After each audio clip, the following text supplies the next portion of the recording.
Hello friend, आप सभी का स्वागत है जीत स्टडी पॉइंट चैनल में। आज के इस वीडियो में सीटेट एग्जाम 2024 के लिए बाल विकास एवं शिक्षा शास्त्र के लिए प्रैक्टिस सेट करने वाले हैं।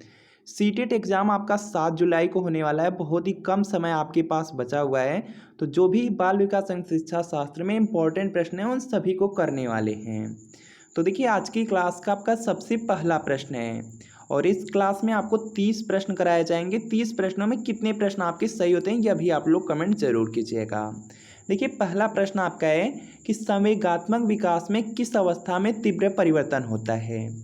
तो यहाँ पर देखिए, इसका राइट आंसर हो जाएगा किशोरावस्था में। ऑप्शन नंबर यहाँ पे डी में दिया गया है, तो डी आपका राइट आंसर हो जाएगा। देखिए, जो आपका संवेगात्मक विकास है उसमें किशोरावस्था में सबसे ज़्यादा सबसे तेज गति से परिवर्तन होता है। इसके बाद देखिए, अगला प्रश्न है, जब हम किसी भी व्यक्ति के विकास के विषय में चिंतन करते हैं तो हमारा आशय क्या रहता है यह बताना है। तो यहाँ पर देखिए, जब भी हम किसी भी व्यक्ति के विकास के विषय में अगर चिंतन करते हैं तो उस समय जो हमारा आशय होता है उसकी कार्य क्षमता से होता है, उसकी परिपक्वता से होता है और उसकी शक्ति ग्रहण करने से भी होता है। तो यहाँ पर उपर्युक्त सभी जो आपके ऑप्शन नंबर डी में दिया गया है, डी वाला आपका बिल्कुल राइट आंसर होगा। इसके बाद देखिए, अगला प्रश्न आपका यहाँ पर है, विकास के संदर्भ में मैकडूगल ने क्या किया यह आपको बताना है।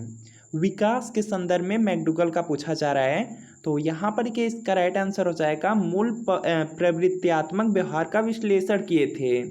तो यहाँ पर आपको ऑप्शन नंबर जो बी में दिया गया है, बी वाला आपका बिल्कुल राइट आंसर होगा। इंपॉर्टेंट है आपके सीटेट एग्जाम के लिए। इसके बाद देखिए, अगला प्रश्न आपका यहाँ पर है, किस मनोवैज्ञानिक का कहना है कि सभी बालक जन्म के समय समान होते हैं। तो यहाँ पर देखेंगे, इसका राइट आंसर हो जाएगा वाटसन ने कहा था।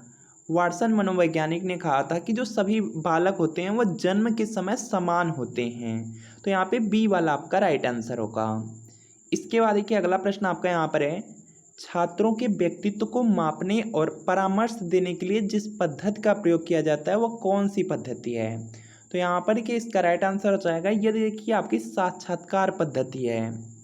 छात्रों का जो यहाँ पर देखिए पर्सनालिटी डेवलपमेंट है, जो व्यक्तित्व है, व्यक्तित्व को मापने के लिए और जो परामर्श देने के लिए जिस पद्धति का प्रयोग होता है वह साक्षात्कार पद्धति है। तो यहाँ पे बी वाला आपका राइट आंसर होगा। इसके बाद देखिए, अगला प्रश्न आपका यहाँ पर है, चिंतन की दृष्टि से खाली स्थान दिया गया है, किसी बच्चे में सर्वश्रेष्ठ चिंतन है। तो यहाँ पर देखेंगे, इसका राइट आंसर हो जाएगा तार्किक चिंतन। ऑप्शन नंबर डी में दिया गया है, तो डी आपका राइट आंसर होगा। इसके बाद देखिए, अगला प्रश्न आपका यहाँ पर है, अंतरदर्शन विधि में बल दिया जाता है। तो यहाँ पर देखिए, इसका राइट आंसर हो जाएगा, जो देखिए अंतरदर्शन विधि है इसमें स्वयं के अध्ययन पर ही बल दिया जाता है। तो यहाँ पर आपको ऑप्शन नंबर ए बिल्कुल राइट आंसर हो जाएगा। इसके बाद देखिए, अगला प्रश्न है, बाल्यावस्था में मस्तिष्क का विकास हो जाता है, यह आपको बताना है। देखिए, जो आपकी बाल्यावस्था होती है, बाल्यावस्था में देखेंगे आपका 90% जो आपका मस्तिष्क होता है उसका विकास हो चुका रहता है। तो यहाँ पर कि इसका राइट आंसर हो जाएगा 90%, 90%। सी में सी आपका राइट आंसर हो जाएगा। इसके बाद देखिए, यहाँ पे नेक्स्ट है, विकास एक प्रक्रिया है।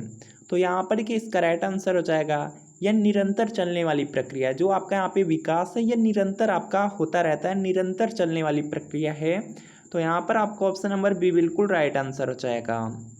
इसके बाद कि अगला प्रश्न है कि मनोविज्ञान को व्यवहार का विज्ञान किसने कहा। तो यहाँ पर कि इसका राइट आंसर हो जाएगा, वाटसन ने ही कहा है। वाटसन देखिए मनोवैज्ञानिक हैं, इन्होंने मनोविज्ञान को व्यवहार का विज्ञान कहा है। तो यहाँ पे बी वाला आपका राइट आंसर होगा। किसी बालक की समस्या के कारणों को ढूंढने में निम्नांकित में से सबसे कम उपयोगी मनोवैज्ञानिक विधि है। तो यहाँ पर कि इसका राइट आंसर हो जाएगा परीक्षण विधि। ऑप्शन नंबर डी में तो डी राइट आंसर होगा। इसके बाद कि अगला प्रश्न है कि शैशवावस्था में बालक में पाया जाता है। देखिए, जो आपके यहाँ पे शैशवा अवस्था होती है उसमें देखेंगे जो बालक होते हैं वह अनुकरण करते हैं, एक दूसरे की नकल करते हैं, उसके बाद देखेंगे एक दूसरे का सहयोग भी लेते हैं और उनकी यहाँ पे जो निर्भरता होती है वह दूसरों पर होती है, तो आश्रितता भी होती है। तो यहाँ पर क्या हो जाएगा कि शैशवा अवस्था में जो बालक होते हैं उनमें ये सभी गुण पाए जाते हैं। तो यहाँ पर क्या होगा, इनमें से सभी उपरोक्त सभी वाला होगा, तो डी वाला आपका राइट आंसर हो जाएगा, उपर्युक्त सभी। इसके बाद देखिए अगला प्रश्न है, मनोविज्ञान मन का वैज्ञानिक अध्ययन है जिसके अंतर्गत न केवल बौद्धिक अपितु संवेगात्मक अनुभूतियों, उत्प्रेरक शक्तियों तथा कार्य का व्यवहार भी सम्मिलित है। यह कथन किसका है? तो यह देखेंगे जो कथन है यह है C.W. वैलेंटाइन का है। तो ए वाला आपका राइट आंसर हो जाएगा। अगला देखिए प्रश्न आपका यहाँ पर है कि मनोविज्ञान, तो यहाँ पर देखिए जो देखिए आपका यहाँ पे मनोविज्ञान है, यह देखेंगे मन का विज्ञान है, आत्मा का विज्ञान है, चेतना का भी विज्ञान है। तो यहाँ पर कि इसका राइट आंसर हो जाएगा उपर्युक्त सभी।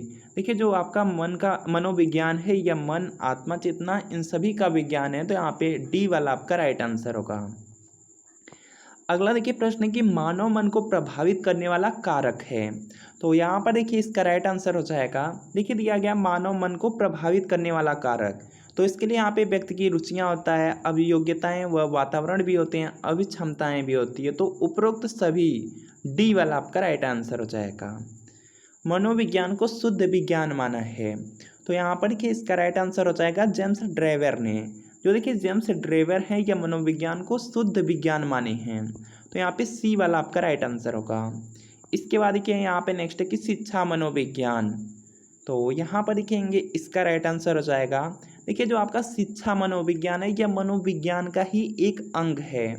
तो यहाँ पर देखेंगे दिया गया है आपके ऑप्शन नंबर सी में, तो सी वाला आपका राइट आंसर हो जाएगा। देखिए जो आपका शिक्षा मनोविज्ञान है यह मनोविज्ञान का ही एक पार्ट है, अंग है। तो सी राइट आंसर होगा। इसके बाद देखिए अगला प्रश्न है कि शिक्षा मनोविज्ञान की प्रकृति के संबंध में कहा जा सकता है। तो यहाँ पर कि इसका राइट आंसर हो जाएगा आपका कि यह सर्वव्यापी है, तो सार्वभौमिक भी है। तो यहाँ पे डी वाला राइट आंसर होगा। इसके बाद देखिए अगला प्रश्न है कि मनोविज्ञान की प्रकृति का कारण है। तो इसका आपको राइट आंसर करना है। तो देखेंगे यहाँ पे मनोविज्ञान की प्रकृति का कारण पूछा गया है। तो एक और जहाँ यह शुद्ध विज्ञान है वहीं दूसरी ओर सामाजिक विज्ञान है। यह देखिए बिल्कुल आपका यहाँ पे सही है।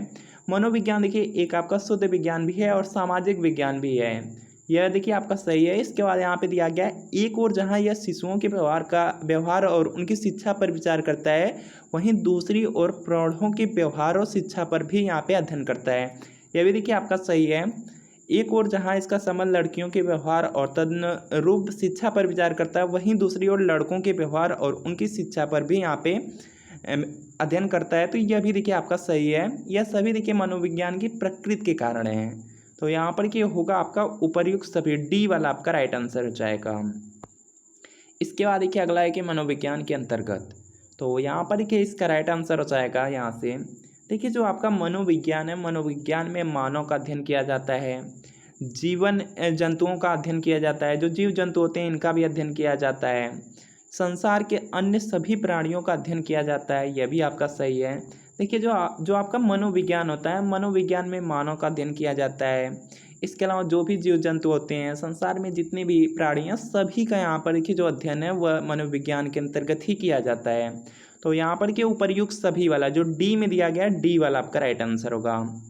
शिक्षण प्रक्रिया के अंक हैं, तो यहाँ पर क्या हो जाएगा आपका यहाँ पे देखिए शिक्षण प्रक्रिया दिया गया। शिक्षण प्रक्रिया में देखिए शिक्षण के उद्देश्य होना चाहिए, शिक्षण को सार्थक बनाने वाले ज्ञानानुभव होने चाहिए, शिक्षण का मूल्यांकन भी होना चाहिए। तो यहाँ पर भी उपर्युक्त सभी होगा, डी वाला राइट आंसर होगा।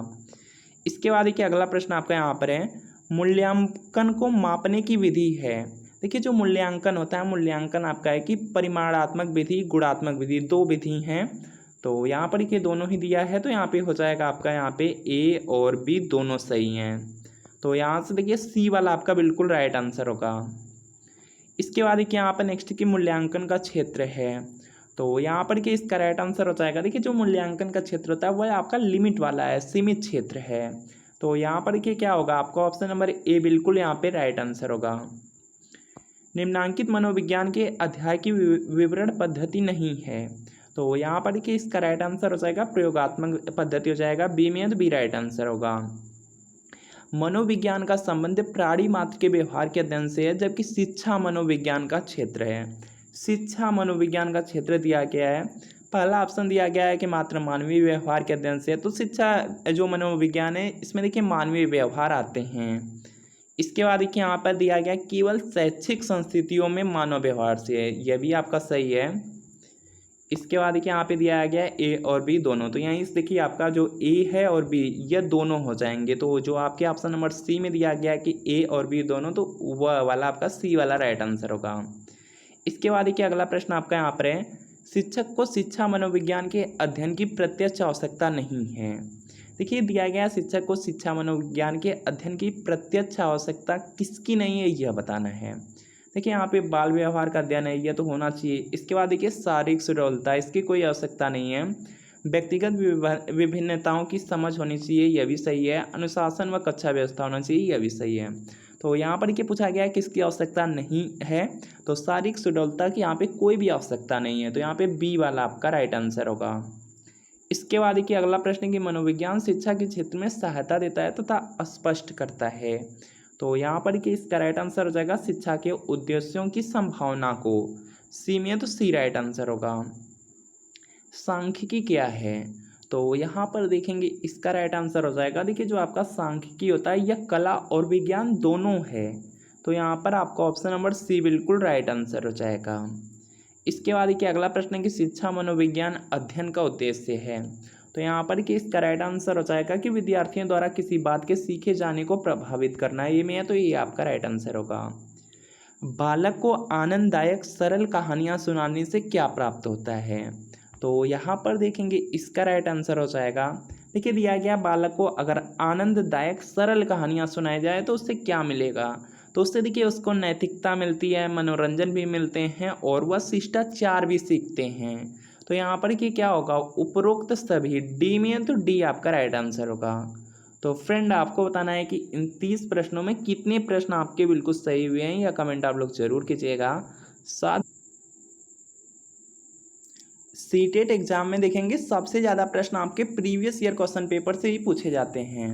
सीटेट एग्जाम में देखेंगे अगर 10 साल का प्रीवियस ईयर पेपर अगर आप अच्छी तरीके से पढ़ लेते हैं तो लगभग देखेंगे 150 में से 90 से 100 प्रश्न आपको प्रीवियस ईयर पेपर से ही देखने को मिल जाएंगे।